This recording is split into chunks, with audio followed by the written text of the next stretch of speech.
우리가 신앙생활을 함에 있어서 가장 방해가 되는 것이 있는데 그것이 무엇이냐면 바로 나 자신인 것입니다. 나 자신에 대한 집착, 나 자신에 대한 사랑이 크면 클수록 우리는 나 자신도 모르게 내가 생각하고 내가 주장하는 것이 다른 사람들에게 관철되기를 원합니다. 그래서 내가 주장하고 내가 생각하고 내가 바라는 것들을 다른 사람들이 다 받아주면 그것이 바로 나의 기쁨이 되고 나의 자랑이 되는 것이죠. 그런데 반대로 내가 생각하고 내가 주장하는 것이 받아들여지지 아니하면은 그것을 굉장히 수치로 생각하고 또 다른 사람들이 나에게 무엇인가 요구하거나 다른 사람들이 나에게 무엇인가 충고하거나 다른 사람들이 나에게 뭔가 명령을 한다라고 한다면 그것을 굉장히 불쾌하게 생각하게 됩니다. 나 중심적인 것이죠. 그래서 이 나 중심이 강하면 강할수록 어떤 삶의 태도를 가지게 되냐면은 내가 생각하고 내가 말하고 내가 행동하는 대로 함께 생각해주고 함께 말해주고 함께 행동해준다라고 한다면 얼마든지 내 편이 될 수 있지만은 내가 생각하고 내가 말하고 내가 행동하는 것에 동의를 해주지 아니하면은 나와 함께 할 수 없는 사람이라고 생각하며 선을 딱 긋습니다. 이렇게 살아간다라고 한다면 철저하게 자기중심적인 사람이요 자기 만족에 사로잡힌 사람이다 라고 할 수 있을 것입니다. 그 대표적인 사람이 누구냐? 바로 오늘 3절에 나와 있는 대제사장들과 바리새인들의 모습인 것입니다. 대제사장과 바리새인들은 당시 유대 사회 속에서 매우 존경받는 위치에 있는 사람들이었습니다. 대제사장이라고 한다면은 무엇보다도 하나님을 가까이 하는 사람이 되어야 되지 않겠습니까? 그런데 그들은 하나님을 가까이 하지 못했습니다. 하나님을 가까이 한다라고 하는 것이 무엇입니까? 하나님을 하나님으로 인정하는 것입니다. 하나님을 하나님으로 인정한다라고 하는 것이 무엇입니까? 나에게도 생각이 있고 나에게도 판단이 있지만은 하나님의 생각은 나의 생각보다 더 높고 하나님이 나에게도 판단이 있지만은 나의 판단보다 하나님의 판단이 더 오르시다라고 하는 것을 내가 인정하는 것입니다. 그리고 매 순간순간마다 내 생각보다 더 높으신 하나님의 생각이 무엇입니까? 내 뜻보다 더 깊으신 하나님의 뜻이 무엇입니까? 하나님께 물으면서 하나님을 기다리는 그 모습이 바로 하나님을 가까이 하는 사람의 아름다운 특징인 것입니다. 그러나 대제사장들과 바리새인들은 그러지 못했습니다. 그들은 하나님을 섬긴다고 하였지만은 이미 내 생각이 있습니다. 이미 내 판단이 있습니다. 이미 내 선택이 있습니다. 그러다 보니까 그들은 하나님의 더 높으신 생각을 받아들일 수가 없었던 것입니다. 왜 그랬을까요? 그들은 하나님을 바라보기보다는 사람을 더 많이 보았고 환경을 더 많이 보았기 때문에 그런 것입니다. 나 자신을 생각할 때에 항상 무엇으로 생각하냐면은 사람들이 나를 얼마나 생각해주고 사람들이 나를 얼마나 인정해주는가.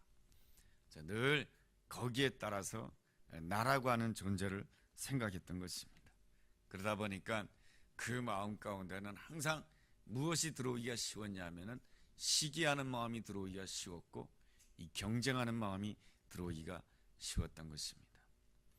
구약 성경 사무엘서에 보면은 사울왕이라고 하는 사람이 있는데 그 사람이 하나님을 섬기면서도 하나님을 가까이 하지 못하였습니다. 왜 하나님을 가까이 하지 못하였느냐? 하나님보다 내 옆에 있는 사람이 더 커 보였고 내 옆에 있는 환경이 더 커 보였던 것입니다.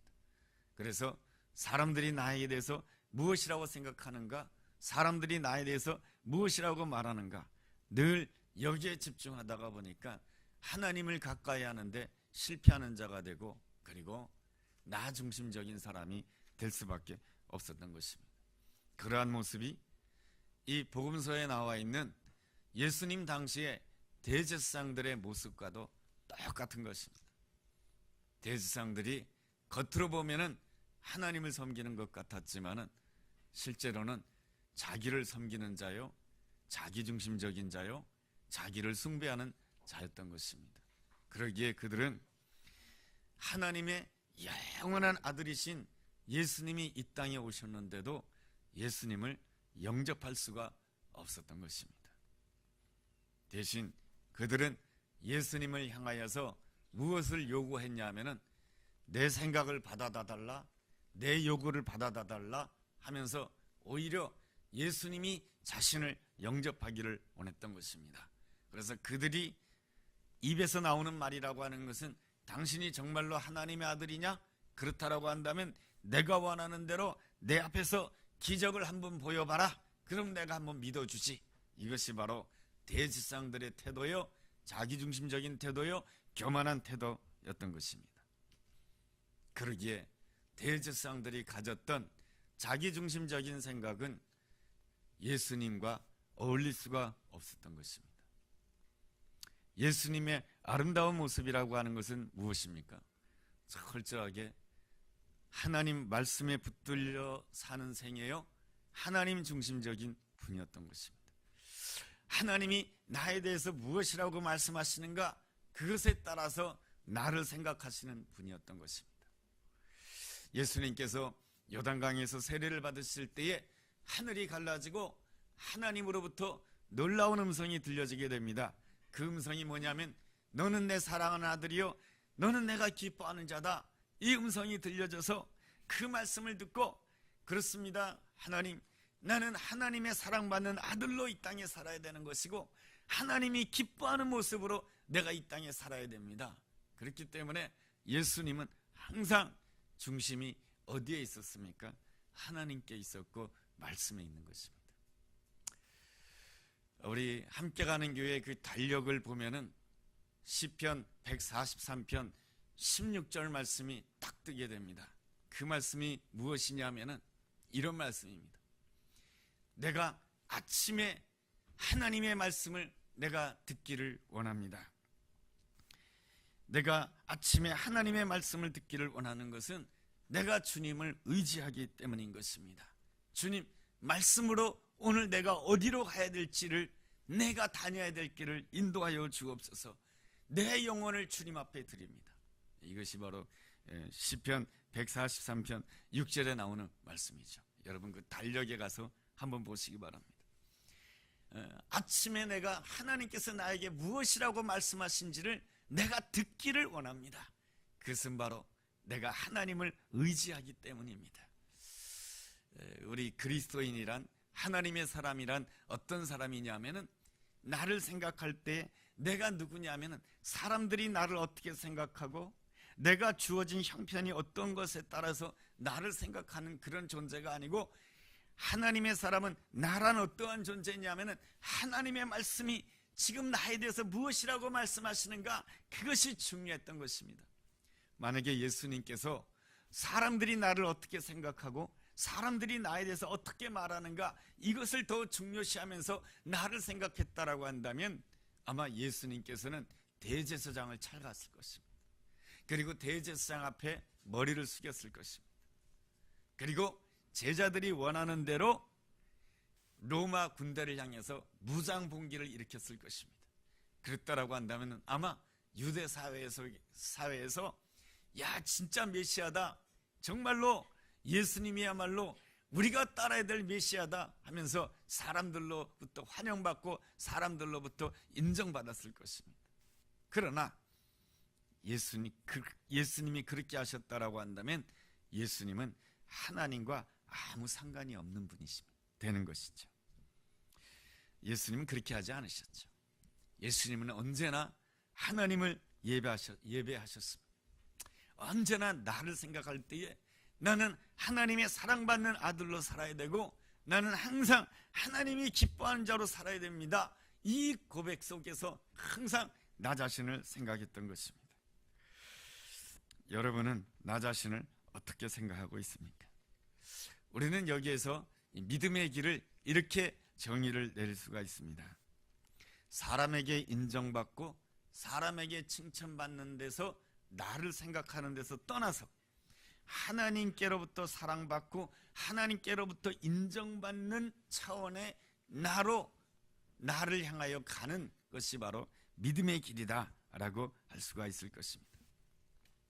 이 믿음의 길을 걸어간다라고 하는 것은 쉽지가 않습니다. 믿음의 길을 걸어가면 세상이 다 반대를 하게 됩니다. 사람들은 이 세상이라고 하는 것은 다 뭐라고 이야기합니다. 너 자신을 위해서 살라고 말을 하게 됩니다. 대제사장과 서기관들, 바리새인들이 그렇죠. 또 예수님을 따르는 제자들도 그렇습니다. 여러분, 대제사장과 바리새인들이 믿음의 길을 어떻게 반대합니까? 여러분, 요한복음 18장 14절에 보면 이런 말씀이 있습니다. 가야바는 유대인들에게 한 사람이 백성을 위하여 죽는 것이 유익하다고 권고하던 자라라. 이 가야바가 누구입니까? 예수님 당시의 대제사장입니다. 그런데 이 가야바의 그 장인이 안나스죠.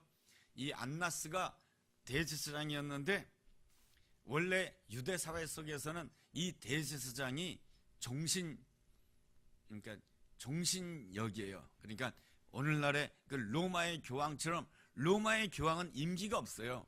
그래서 로마의 교황은 언제까지 임기를 하냐면은 내가 말을 할 수 없을 때까지, 내가 움직일 수 없을 때까지 로마 교황이 임기가 그래요. 그래서 내가 90세가 되고 100세가 되어도 내가 건강하고 말할 수 있으면 로마 교황의 임기가 연장이 되는 거예요.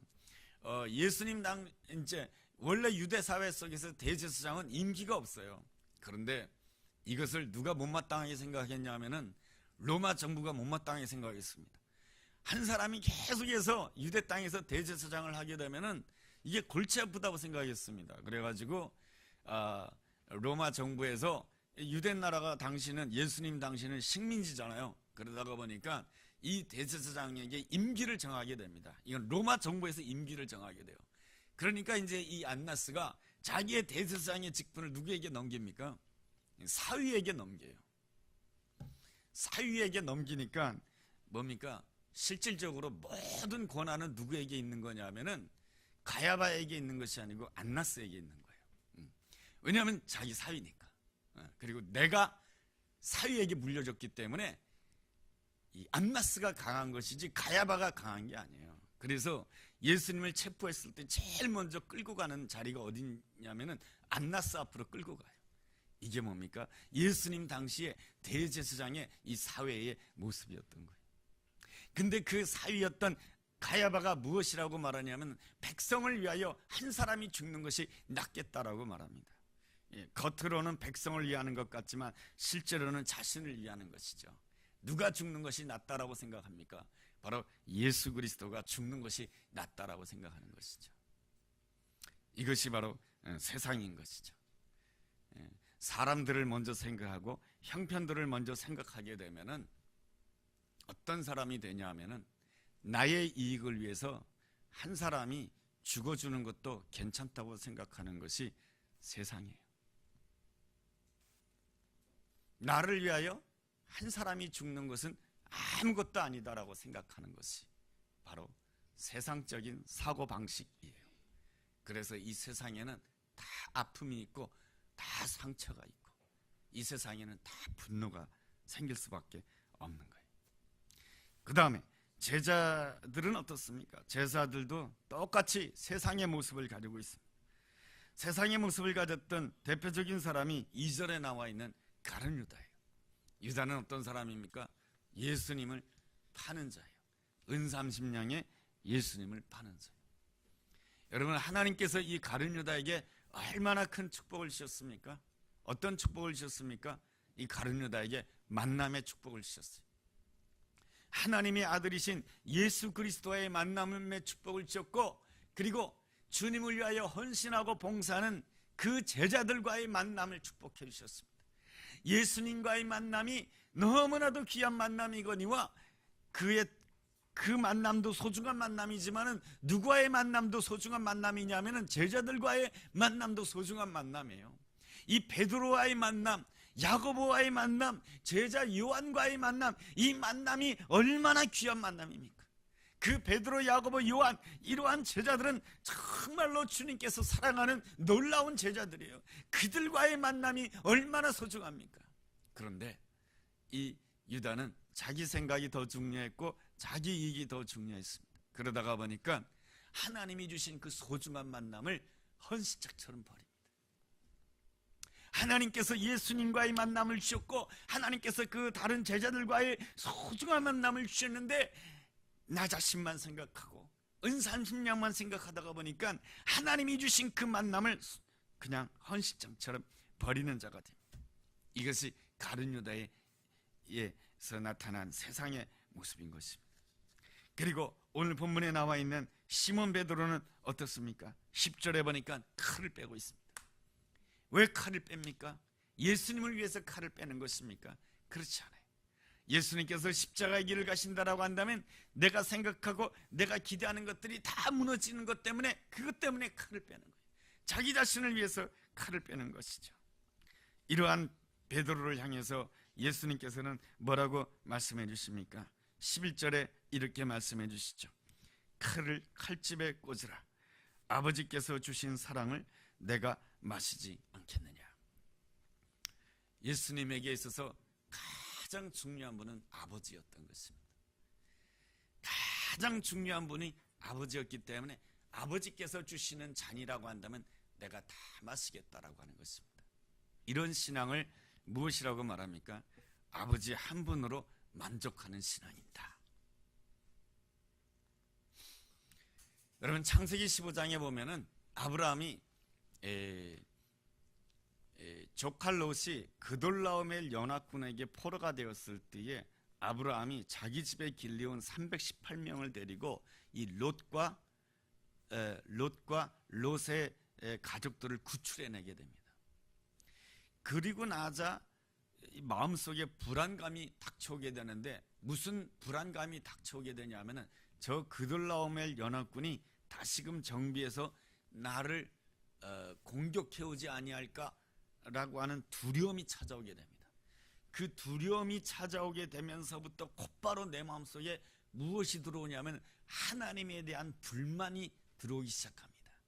하나님에 대한 불만이 무엇이냐면은 하나님께서 나에게 아들을 주시겠다고 약속했는데 여전히 아들이 없다는 것에 대한 불만이 들어오기 시작하게 됩니다. 그래서 하나님 앞에 기도하면서도 이렇게 기도합니다. 하나님, 기다리다가 내가 지쳤습니다. 하나님, 내가 기도하다가 내가 더 이상 기도할 수가 없습니다. 주님, 내가 지쳤습니다. 그냥 나의 상속자는 그냥 내 집에서 길리운 종 다메섹의 엘리에셀이면 됐습니다. 나는 그냥 종에게 내 상속자로 삼을 것입니다 하면서 하나님 앞에 좀 화를 내면서 하나님 앞에 불평 섞인 기도를 드리게 됩니다. 그랬을 때 하나님께서 이 아브라함에게 주신 응답이 있습니다. 그게 어떤 응답입니까? 그 응답은 이렇게 표현되어 있습니다. 내가 너의 방패다. 내가 너의 상급이다.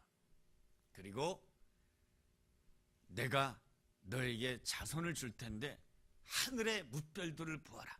너의 자손이 저 하늘에 있는 무별들처럼 많아질 것이다. 이 모든 메시지의 표현의 딱 한 가지는 이것입니다. 너는 나 하나로 만족할 수 없느냐, 이것입니다. 내가 너의 상급이며 내가 너의 피난처이며 내가 너의 보호자이며 내가 너의 상급이며 내가 너의 모든 것 되는데 너는 나 하나로 만족할 수 없느냐. 이것이 바로 주님께서 이 아브라함에게 주신 메시지입니다. 그랬을 때 이 아브라함이 회개하고 내가 오직 주님 한 분만으로 만족하겠습니다 라고 고백하게 되었을 때에 성경에서는 이렇게 표현하고 있습니다. 아브라함이 여호와를 믿으니 하나님께서 그를 의로 여기셨더라, 이렇게 말씀해 주고 있습니다. 그러므로 하나님 보시기에 아름다운 의라고 하는 것은 오직 하나님 한 분만으로 만족하는 것입니다. 그래서 주님께서는 종종 이 요한복음에서 또 다른 복음서에서 종종 주님을 따르는 제자에게 묻는 질문이 있습니다. 그 질문이 뭐냐면, 너에게 믿음이 있느냐? 너는 나 하나만 보고 나 하나만을 통해서 네가 기뻐하고 네가 만족할 수 있느냐? 이것을 다른 말로 말하면 너에게 믿음이 있느냐? 오늘 너의 삶 가운데 네가 생각하고 네가 기대한 대로 모든 것이 이루어지지 않는다 할지라도 너는 나를 믿을 수 있느냐? 너는 나 하나만으로 만족할 수 있느냐? 온 천지를 지으신 여호와 하나님께서 너를 위하여서 나의 사랑아들 예수 그리스도를 십자가에 내어 놓았는데 이 놀라운 사랑 한 가지로만 네가 만족할 수 있느냐? 이렇게 물으시는 것입니다. 그래서 신앙생활이라고 하는 것은 무엇입니까? 내가 온전히 하나님의 사랑이 어떠한지를 내가 온전히 체험하는 것입니다. 하나님이 천지를 창조하셨느니라 라고 말씀하신 그 말씀을 머리로 받아들이는 자도 있고 가슴으로 받아들이는 자도 있습니다. 하나님이 온 천지를 창조하셨다라고 한다면 하나님께서는 지금도 창조하시는 놀라우신 하나님이십니다. 그 하나님이 나와 함께 하신다라고 한다면 하나님께서 나에게 고통이 있고 슬픔이 있지만 하나님께서 이 모든 것들을 통해서 아름답게 창조하실 줄로 믿습니다. 하나님께서는 나를 창조하실 것이며 내 환경을 창조하실 것이며 내 자녀를 창조하실 것이며 내 모든 것을 창조하시는 하나님이십니다. 여러분, 이렇게 고백할 수 있다라고 한다면 그는 오직 하나님 한 분으로 만족하고자 하는 믿음을 가진 자인 것입니다. 우리 주님께서는 나에게 믿음이 없다고 하는 것을 너무너무 잘 아십니다. 그래서 주님께서는 이 제자들에게 정말로 믿음을 주시길 원하십니다. 그래서 어떻게 주님께서 믿음을 주시냐 하면은 1절에 주목해 보시기 바랍니다. 우리 18장 1절에 보면 이런 말씀이 있어요. 예수께서 이 말씀을 하시고 제자들과 함께 기드론 시내 건너편으로 나가시니, 이 기드론 시내라고 하는 것은 어떤 것이냐면 예루살렘 동쪽에 있는 기드론 시내를 말하는 것입니다. 그러니까 예루살렘 성이 있고요, 그 동쪽 성에 이 언덕이 있어요. 이게 감람산이에요. 언덕이 있는데 이게 감람산이에요. 그리고 골짜기가 있는데 이게 기드론 골짜기예요. 그리고 이 언덕에 무엇이 있냐면은 무덤이 있어요. 아시겠죠? 그리고 이 감람산의 한 부분이 겟세마네 동산이에요. 주님께서는 제자들에게 이렇게 말씀해 주십니다. 기드론, 나와 함께 기드론 시내를 건너서 건너편으로 가자라고 말씀해 주십니다. 이게 무슨 뜻입니까? 기드론이라고 하는 것은 무엇을 뜻하냐면 죽음을 뜻하는 것이요, 무덤을 뜻하는 것입니다.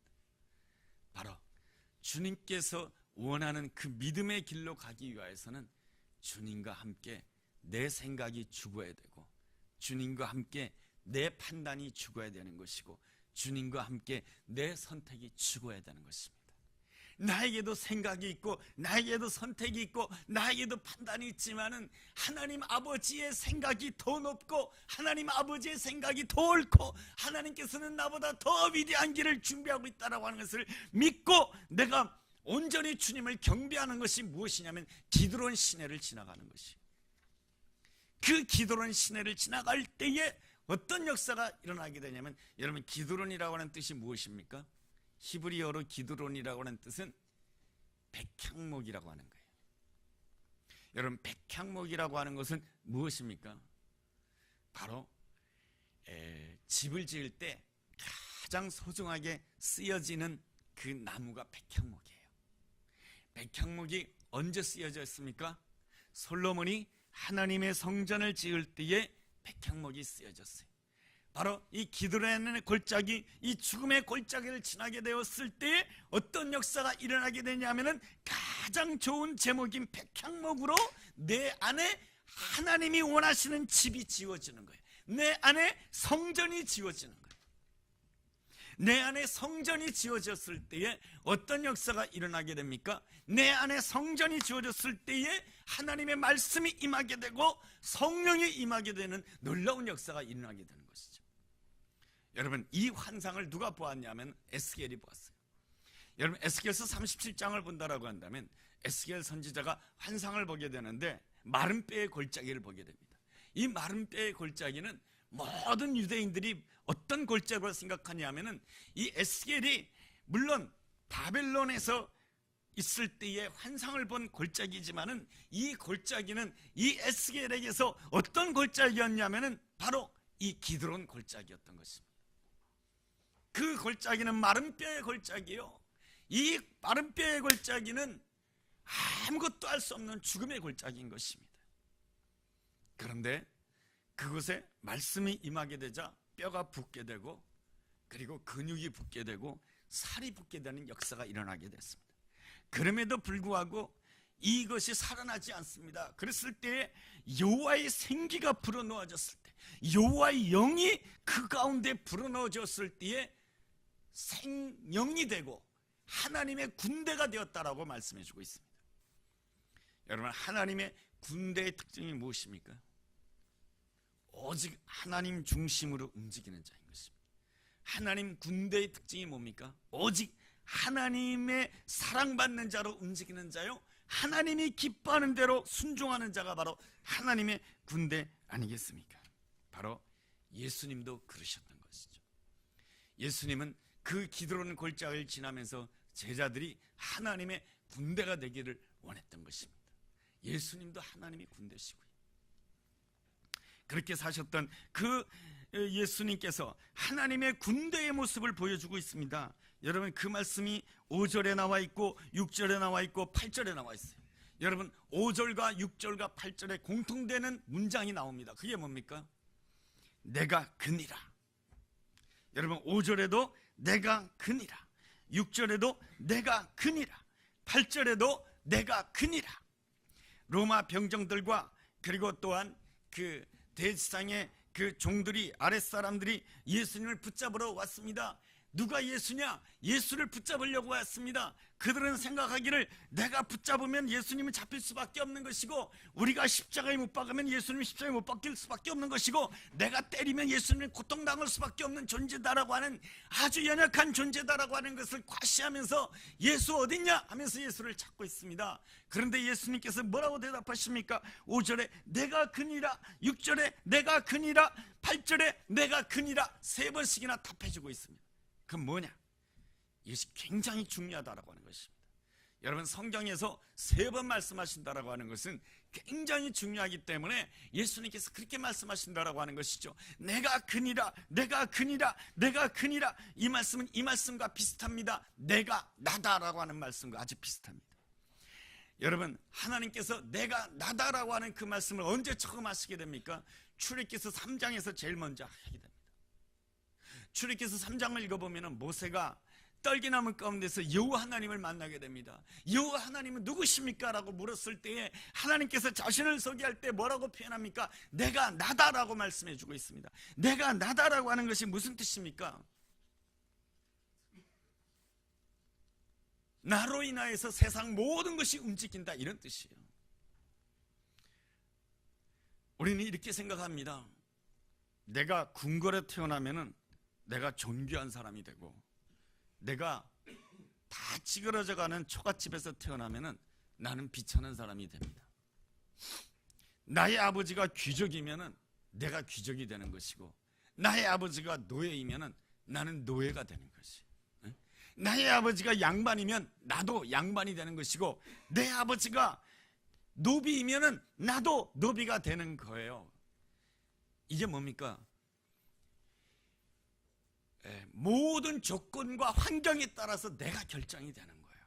그러나 주님은, 하나님은 뭐라고 말씀하시냐면 내가 누구냐? 나는 나다라고 하는 것입니다. 내가 궁궐에서 태어나도 나고, 내가 그 말구육간에 태어나도 나다라고 하는 것입니다. 내가 세리와 죄인들과 함께 있어도 나는 나다라고 하는 것입니다. 내가 세리와 죄인들과 함께 어울리면 내가 죄인이 되는 것이 아니고 나는 나다라고 하는 것이죠. 이게 뭡니까? 나는 나다라고 하는 것은 내가 그것 때문에 내가 바뀌어지지 않는다라고 하는 것입니다. 내가 세리와 죄인들과 함께 있으면 세리와 죄인들이 구원함을 받게 된다라고 하는 것입니다. 문둥병자 옆에 있으면 문둥병자는 당시에 부정한 자예요. 그 부정한 자 옆에 있으면 나도 부정한 자가 되는 것이 아니고 내가 내 옆에 부정한 자가 있으면 나 때문에 그 부정한 자가 정한 자가 된다라고 하는 것입니다. 그 문둥병자가 치유를 받게 되는 놀라운 역사가 일어나게 된다라고 하는 것이죠. 그리고 내 옆에 죽음이 있으면 나도 죽는 것이 아니고 나로 인하여서 그 자리가 생명의 자리가 된다라고 하는 것이죠. 이것이 바로 나는 나다라고 하는 것이죠. 예수 그리스도께서는 어디에서나 나는 나다였습니다. 말구육간에서도 나는 나다예요. 예. 십자가에 못 박혔을 때 세상 모든 사람들이 예수님을 향해서 참 안됐다, 참 젊은 사람이 빨리 저렇게 세상을 떼다니 참 안됐다라고 하는 것이 아니고 예수님은 십자가상에서도 나는 나다라고 하는 것이죠. 그 나가 누구냐? 나를 십자가에 못 박은 모든 일을 용서하고 구원한다라고 하는 것이죠. 그것이 바로 나는 나다라고 하는 것이죠. 이 말씀이 똑같은 거예요. 내가 그이다, 내가 그니라, 내가 그니라. 이게 무슨 뜻이냐면은 로마 병정들이 예수님을 붙잡으러 올 때에 로마 병정들이 힘과 권력을 가지고 예수님을 자기 마음대로 통제할 수 있다라고 생각했으나 그 자리에서도 예수님께서 뭐라 그랬습니까? 나는 그니라 라고 하는 것입니다. 나는 여전히 하나님의 사랑받는 아들이요, 나는 여전히 하나님이 기뻐하는 자이다 라고 하는 것입니다. 그런 점에 있어서 6절에 보면 이런 말씀이 나와요. 뭐냐면은 예수께서 그들에게 내가 그니라 하실 때 그들이 물러가서 땅에 엎드려지는지라. 이게 뭡니까? 저들이 나를 묶을 만한 힘이 있어서 나를 묶는 것이 아니에요. 하나님의 뜻 때문에, 하나님의 계획 때문에 내가 이 모든 것을 허락한다라고 하는 것입니다. 그 하나님의 계획이 무엇인가? 그것은 바로 이것이에요. 9절 말씀이에요. 9절 말씀이 이유예요. 이는 아버지께서 내게 주신 자 중에서 하나도 잃지 아니하였사옵나이다. 이걸 위해서. 예수님의 그 가장 아름다운 소망이 무엇이냐면은 아버지께서 나에게 주신 만남을 하나도 잃어버리지 않기 위한 것이 예수님의 가장 아름다운 소원이에요. 그러니까 예수님에게 있어서 가장 중요한 것은 무엇이냐면은 한 사람과의 만남을 절대로 소홀히 여기지 않는 거예요. 그래서 우리에게 제일 중요한 것이 뭐냐면은 예수 그리스도의 만남이에요. 우리 주님께서는 길을 가시다가 혈루병 걸린 여인이 예수님의 옷깃을 만집니다. 모든 사람들은 그 만남을 무시할 수 있었으나 믿음으로 달려오는 그 여인과의 만남을 예수님은 절대로 잊어버리지 않아요. 그 살짝 만진 그 여인의 그 믿음의 몸짓을 절대로 잃어버리지 아니하고 그 여인에게 있는 그 혈병을 쫓아내는 놀라운 역사로 응답해 주세요. 우리 주님께서는 이 제자들이 다 예수님을 배신하고 도망갔지만은 예수님께서는 그러나 그 제자들과의 만남을 너무너무 소중히 여겼기 때문에 부활하신 다음에 제자들을 다 만나러 가서 찾아주세요. 예수님께서는 십자가를 지고 오르실 때에 구레네 시몬이 잠깐 와서 십자가를 져줬는데 주님께서는 그 만남을 절대로 잊지 아니하고 구레네 시몬을 축복해 주세요. 예수님께서는 십자가상에 못 박혔을 때 옆에 있는 사람을 향해서 성경에서는 강도라고 표현해요. 강도라고 하는 것은 못된 자요, 보잘것없는 자요, 추악한 자임에도 불구하고 예수님은 그 자리에서의 그 만남을 절대로 잊지 않아요. 주님이 그 만남 가운데 주시는 말씀이 무엇입니까? 네가 오늘 나와 함께 낙원에 있으리라. 여러분, 저 같으면 나 죽게 되는데 네 생각할 새가 어디 있어? 내가 힘들어 죽겠는데 내가 너 생각할 게 어디 있어? 나만 보고, 내 힘든 것만 보고, 내 어려운 것만 보고, 내 고통만 보고, 내 슬픔만 볼 텐데, 예수님은 그 자리에서도 무엇을 소중히 여겼냐면 만남을 소중히 여겼다라고 하는 것이죠.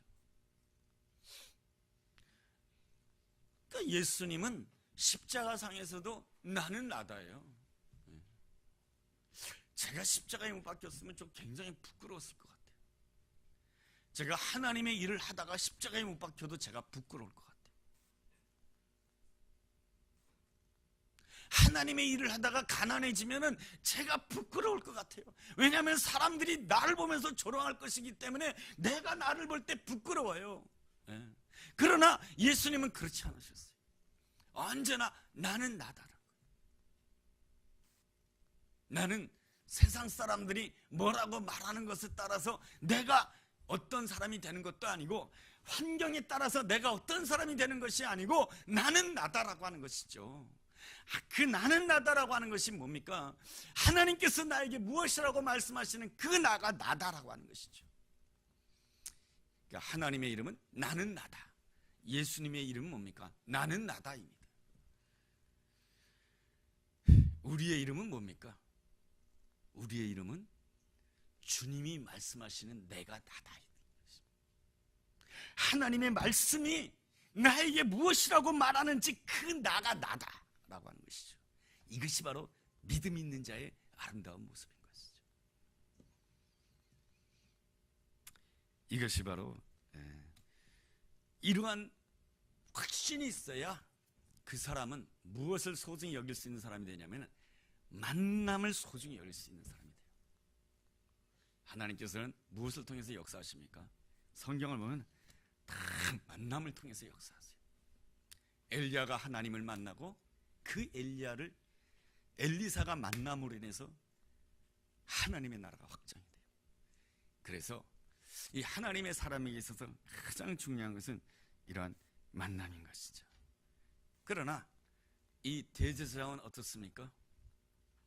입으로는 백성을 위하여 한 사람이 죽는 것이 낫다고 생각했지만 이 대제사장은 만남이 소중한 것이 아니에요. 저 사람이 나에게 이익이 되느냐, 나에게 손해가 되느냐. 나에게 손해가 되면 언제나 버리는 거예요. 이게 세상이에요. 가룟유다고. 또 예수님을 향해서 도망갔던 제자들의 모습이에요.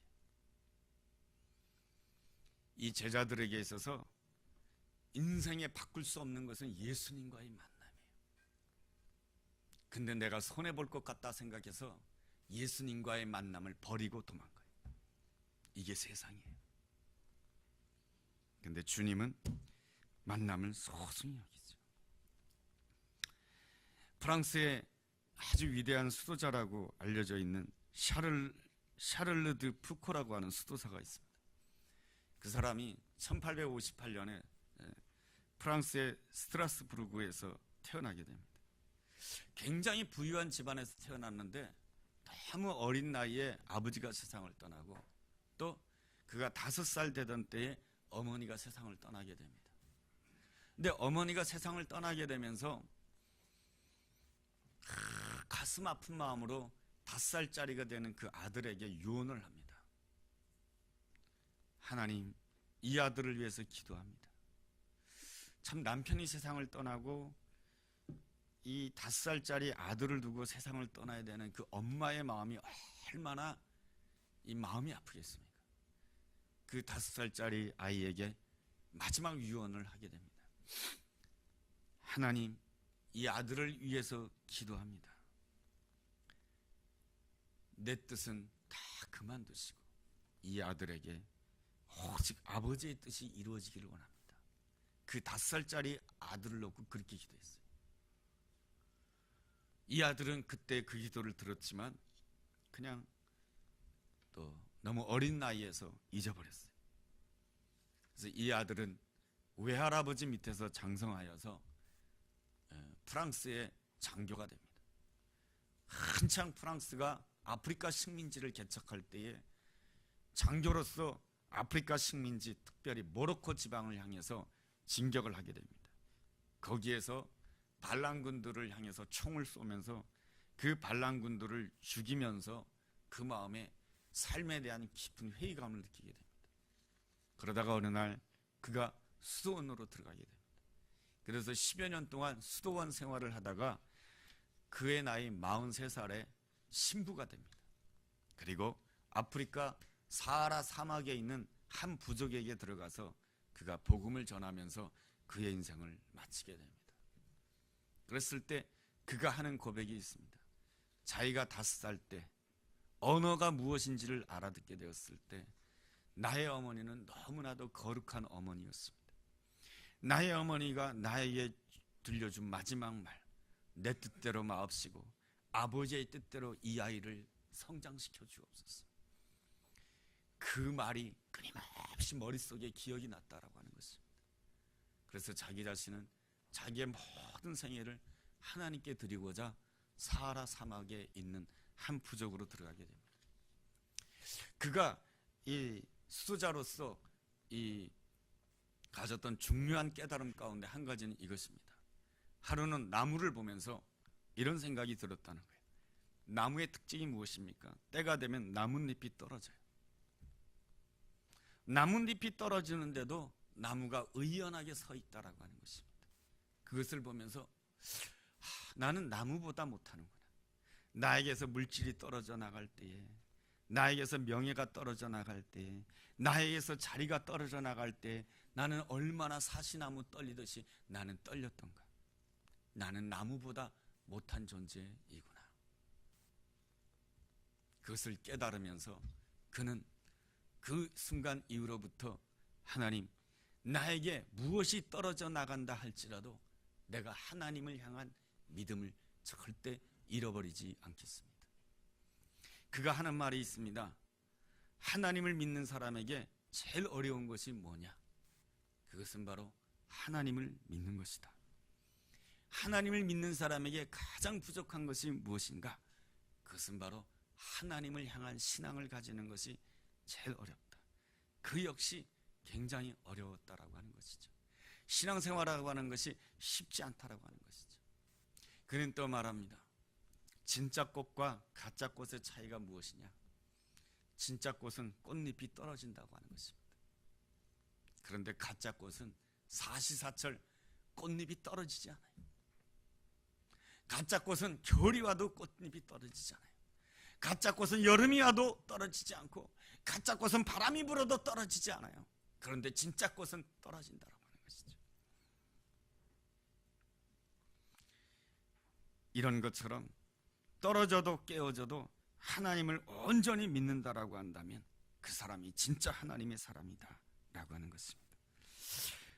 나의 삶 가운데 떨어진 것이 있죠. 깨어진 것이 있죠. 그렇다 할지라도 내가 하나님에 대한 그 뜨거운 열정을 포기하지 않는다라고 한다면 그 사람이 진짜 하나님의 사람이라고 하는 것이죠. 그리고 그는 또 말해요. 사람들이 하나님을 믿지 못하는 이유가 무엇인가? 그것은 바로 하나님보다 자신이 너무 크기 때문이다. 또 하나님보다 그를 둘러싼 환경이 너무 크기 때문에 하나님을 믿지 못한다라고 하는 것이죠. 우리가 깨어질 때, 떨어질 때 우리가 환경보다 더 크신 하나님, 사람보다 더 크신 하나님을 바라본다라고 한다면 우리는 오늘 성경에 있는 말씀처럼 아버지께서 주신 잔을 마실 수가 있습니다. 아버지께서 주신 잔에는 쓴 잔만 있는 게 아니에요. 아버지께서 주신 잔은 예수님께서 십자가에 못 박히는 것이죠. 금요일 날 십자가에 못 박히십니다. 우리는 이 금요일 날이 되면 빨리 주일날이 되기를 원합니다. 왜냐하면 주일날 부활의 영광이 있기 때문에. 그런데 금요일에서 부활의 영광이 있는 주일날로 가려면 반드시 토요일을 거쳐야 됩니다. 그런데 우리는 기도를 열심히 합니다. 하나님, 이 토요일을 없애 주시옵소서라고 기도합니다. 그러나 주님은 금요일 날 아버지께서 주신 잔을 다 마시고 토요일도 다 마시고 그랬을 때 부활의 새벽을 맞이하는 것입니다. 주님께서는 토요일이 없는 주일을 예비해 놓으신 것이 아니고 주님께서는 이 토요일까지 다 감당하기를 원하십니다. 그것이 바로 아버지께서 주신 그 잔을 마시는 자의 태도인 것입니다. 그 아버지께서 주시는 잔을 마시기 위해서 오늘 성경은 우리에게 이렇게 가르쳐주고 있습니다. 너는 나와 함께 기드론 시내를 같이 건너자.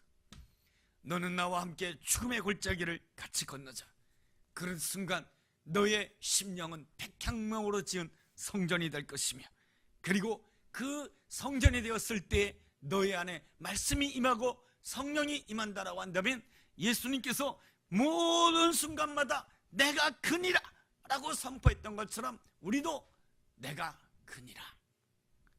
우리는 예수님은 아니에요. 그렇지만 내가 그니라. 하나님께서 생각해 주시는 내가 진정한 나다라고 하는 것이죠. 하나님의 말씀이 나에게 말해주는 그 내가 나다라고 하는 것이죠. 그 나다라고 했을 때는 어떤 역사가 일어나냐면 나 때문에 내 옆이 바뀌어진다라고 하는 것이죠. 환경 때문에 내가 바뀌어지는 것이 아니고, 내 옆에 있는 사람 때문에 내 마음이 뒤집어지는 것이 아니고, 나 때문에 내 옆에 있는 사람에게 평강이 임한다라고 하는 것이죠. 그 사람 때문에 내가 상처받고 내가 뒤집어지는 것이 아니고 나 때문에 그 사람에게 은혜와 평강이 임한다라고 하는 것이죠. 그것이 바로 나는 나다 이것이에요. 물론 우리가 예수님이 아니죠. 그러나 예수님께서 내가 그니라 라고 하는 것은 예수님께서 내가 이런 자야 라고 하는 것을 가르쳐주기 위한 게 아니에요. 너희도 이 자리에 올 수 있다라고 하는 것이죠. 너도 이 자리에 와야 된다는 것이죠. 온 세상이 너에게 상처를 주고, 온 세상이 너에게 명예를 떨어뜨리고, 온 세상이 너에게 건강을 떨어뜨리고, 온 세상이 너에게 물질을 떨어뜨려도 너는 예수님처럼 이렇게 할 수 있어야 된다라고 하는 것이죠. 내가 그니라, 내가 그니라, 내가 그니라, 그렇게 할 수 있어야 된다는 거 하는 것이죠. 그랬을 때 나는 어떤 사람이 되느냐? 하나님께서 내게 주신 그 하나의 그 만남을 잃어버리지 않는 사람이 되는 것이요. 하나님께서 내게 주신 그 만남을 잃어버리지 않는 사람이 되는 거예요. 하나님께서 나에게 주신 가족과의 만남을 잃어버리지 아니하고, 하나님께서 나에게 주신 성도들과의 만남을 잃어버리지 아니하고, 하나님께서 내게 주신 소중한 만남을 잃어버리지 않는 그 사람이 된다라고 하는 것이죠. 이것이 바로 아버지께서 주신 잔을 마시는 자의 걸어가야 될 길이며, 그에게 또한 아버지께서 주신 잔에는 쓴 것만 있는 것이 아니고 쓴물이 단물로 변하듯이 부활의 영광도 있는 줄로 믿습니다. 이 놀라운 은혜가 우리 모두에게 임하는 은혜가 되기를 주님의 이름으로 축복합니다. 우리 이 시간에 함께 기도하는 시간을 가졌으면 좋겠어요.